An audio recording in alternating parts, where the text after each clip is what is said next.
Oi, gente! Então vamos dar sequência na parte das patologias e os achados audiológicos que a gente pode encontrar, principalmente pra gente que é acadêmico, assim, que é mais o básico mesmo que a gente tem que ter em mente para associar na questão de tanto de matérias teóricas para fazer as atividades, quanto quando a gente está no estágio e aí escutando a história clínica da paciente ou do paciente, certo? Então a gente vai falar um pouco mais, dando sequência nessa parte de orelha média. A gente vai falar sobre otosclerose. Como o nome já diz, otosclerose, oto de orelha. Esclerose vem de endurecimento, enrijecimento, tá bom? A otosclerose, ela é uma alteração ali na cápsula óptica, então é uma osteopatia que vai acontecer em duas fases. A otosclerose, na verdade, é a etapa final de um processo que começou como uma otoesponjose e aí depois da remodelação óssea virou uma otosclerose, tá bom? Inicialmente, então a gente tem o quê? Uma degeneração óssea, o osso então vai ficando esponjoso, em ar ali no meio, então isso que é a autoesponjose. A gente vai ver muito esse termo também quando a gente lê sobre, e aí a gente não vai pensar em patologias distintas, autoesponjose, autoesclerose. Não, a gente está falando de duas fases da mesma doença, tá bom? Isso a gente tem que ter sempre em mente, porque às vezes vai achar que é outra coisa e não é. É uma doença só que o nome que acabou ficando mais foi a etapa final, que é a autoesclerose. Quando a gente fez o quê? Iniciou esse processo de, de degeneração, de desgaste ósseo, e aí o que o organismo vai fazer? Para tentar recuperar, ele vai fazer uma remodelação.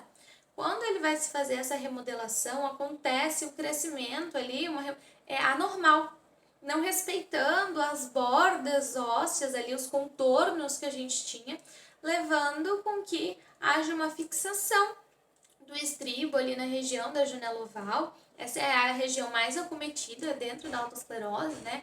A gente pode ter dois tipos, fenestral e retofenestral, que aí tem relação à área que é afetada. A fenestral é a mais comum, assim, 80% dos casos é fenestral. Isso quer dizer que é mais assim nessa região anterior ali. E aí, o que acontece? O estribo, ele é para fazer o movimento de pistão, então ele se movimenta. Se eu tive essa remodelação, e aí teve um crescimento anormal, ficou rígido, então ele ficou ali preso.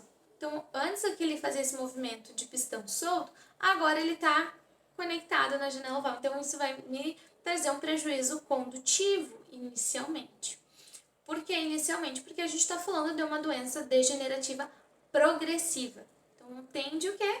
Com o tempo, essa remodelação vai continuando ali, vai afetando parte de cóclea também. Tá? Quando eu tenho um caso de retofenestral, tende a ser os casos um pouco mais graves. É bem menor a incidência, mas a gente pode encontrar que aí pega com comprometimento coclear até de canal semicircular. Então, o paciente vai ter uma perda ali neuro bem acentuada, com ainda vertigem. E aí, tem casos que o tratamento é colocação do implante. Então, tudo isso a gente tem que sempre estar em contato com o médico, otorrinolaringologista desse paciente, se possível, né, a gente conseguir ter contato para ver a melhor abordagem. O médico, de preferência, que tem experiência em otologia, que é as alterações do ouvido mesmo. Dando sequência, né, a questão de etiologia, o que causa a autoesclerose. Então, se fala que ela é idiopática, não se tem uma causa definida, não se bate o martelo, isso causa autoesclerose, deu. Se fala que ela é multifatorial, né, mais de uma coisa influenciam. Ela tem um caráter hereditário autossômico dominante, isso quer dizer que se eu tenho o gene da autoesclerose, é bem alta a chance de eu passar em diante isso. É muito comum, assim, a pessoa que tem autoesclerose, pelo menos 50% dos casos, a pessoa sabe que alguém da família tem já o diagnóstico ali, tem alteração de orelha média, coisa por causa de autoesclerose, então é bem alto. E assim, é genético com influência ambiental. Os fatores ambientais têm bastante influência quando a gente está falando de autoesclerose. Que fatores podem ser essa questão de alteração metabólica, então doenças autoimunes, questão de alteração hormonal. Essa questão de alterações hormonais ainda se estuda porque não se entende que tem uma correlação, porque a incidência é muito maior em mulheres, e aí a gente vai pensar ali progesterona, estrogênio, e aí as mudanças que acontecem, né, essas mudanças hormonais são muito mais fortes no público feminino, tem a questão de primeira menstruação, gestação, menopausa, acaba sendo muito mais forte no público feminino, então é de 2 a 3 para 1 quando a gente fala em prevalência. E aí, o que mais que a gente tem? Tem relação com infecções virais, pessoas que tiveram sarampo e têm esse gene ali para ter autoesclerose acabam manifestando mais. Então, são várias coisas que vêm influenciar, né, a esse gene ali. Se tem alguns genes já mapeados que se tem, principalmente nas questões hereditárias, quando as famílias já têm, se consegue estudar e encontrar alguns genes que estão ali diretamente associados à autoesclerose, tá certo? E aí a prevalência acaba sendo bilateral, 85% dos casos a autoesclerose é bilateral, tem ali os 15% que sobra para se ter unilateral, e é muito mais comum em caucasianos, gente.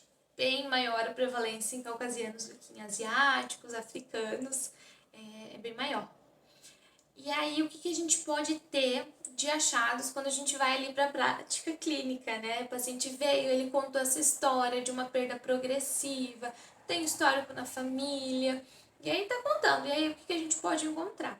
A questão de fazer a inspeção do conduto, a gente pode encontrar um tímpano ali normal, pode ver um pouco de hiperemia no promontório, dependendo do estágio, placas de autoesclerose, mas assim, às vezes nós como fono, muitas vezes vamos olhar e fazer a inspeção para ver se o conduto está livre para eu fazer.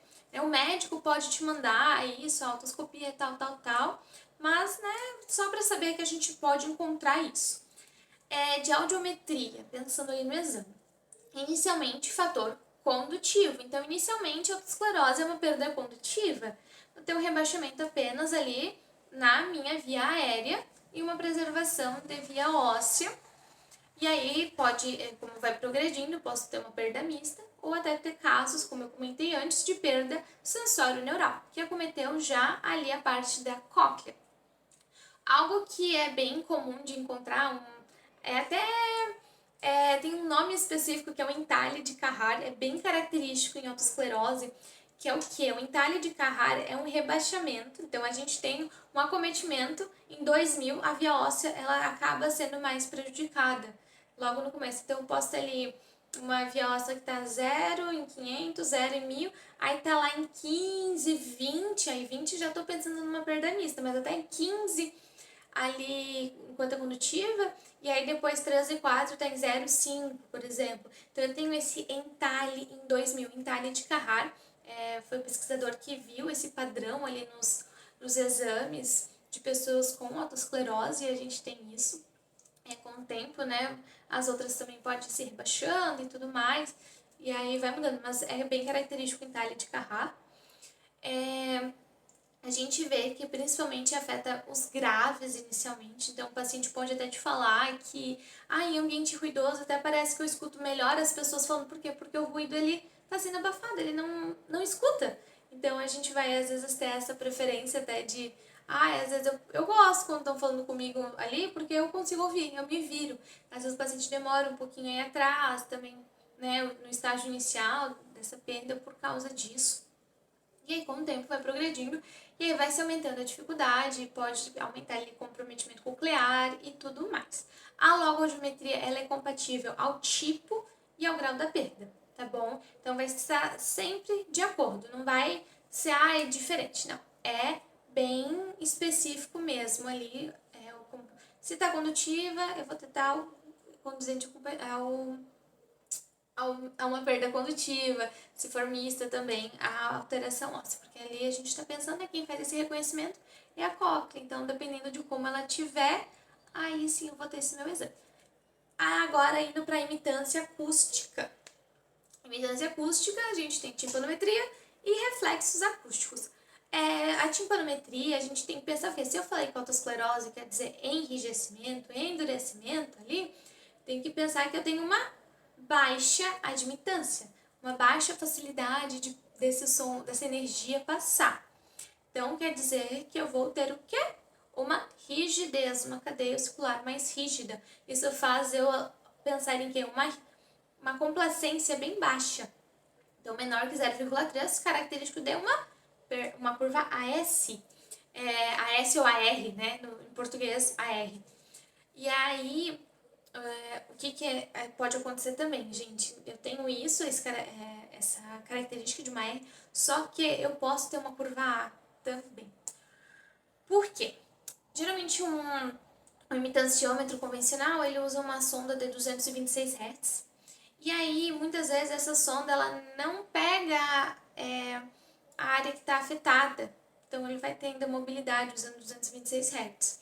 E aí, eu posso encontrar uma curva A tendo gap ali numa perda mista num histórico de autoesclerose. Posso. Posso também encontrar uma curva A quando o quê?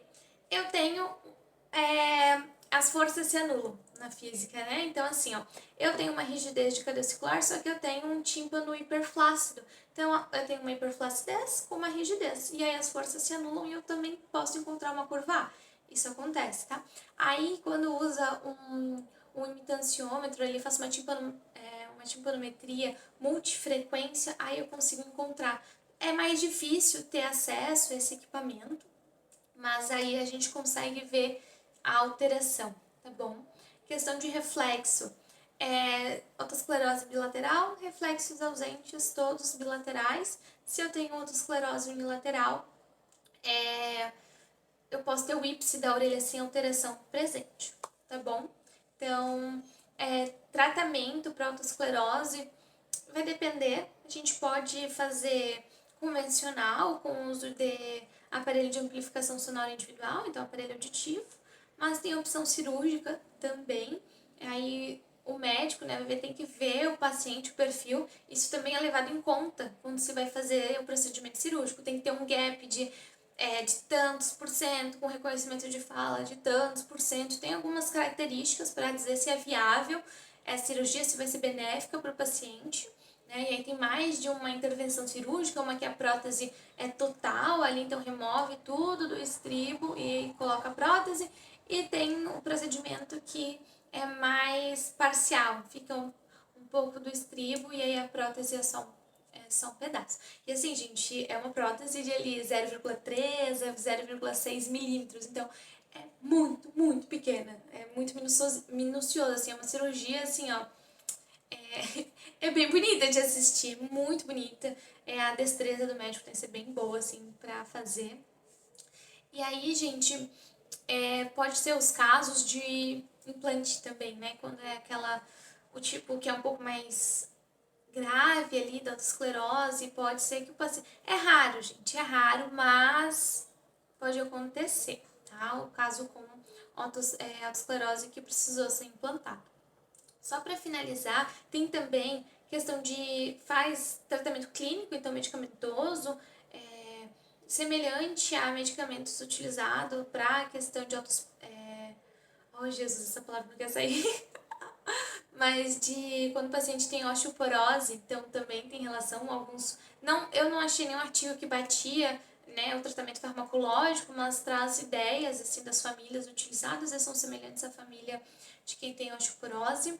E assim, só de história clínica eu não comentei muito, mas as queixas do paciente também envolvem zumbido, né, um zumbido contínuo que pode inicialmente ser grave, permanecer grave ou pode depois mudar. Mas o paciente tem essa queixa do zumbido. Então, ele tem essa hipoacusia com progressão, então a perda foi piorando com o tempo, ele vai relatar um zumbido, ele vai negar, assim, otorreia, otalgia, vai às vezes negar a exposição ao ruído. Alguns casos vai ter vertigem, alguns não, né? A vertigem fica mais para aqueles casos isolados ali que teve comprometimento de labirinto, mas numa maioria acaba não se tendo, tá bom? Vai ter o resumo, vai ter um caso. Lembre que o caso é bem o que eu inferi a partir dos meus achados, mas aí né, a partir dos achados do vídeo também traz o norte, pode usar para comparar, se ficar com dúvida alguma coisa, pode deixar aqui nos comentários que eu vejo para responder e ajudar. E se tiver alguma sugestão, alguma coisa, pode deixar que eu vou me ajustando para tentar trazer mais conteúdo, tá bom? Beijo!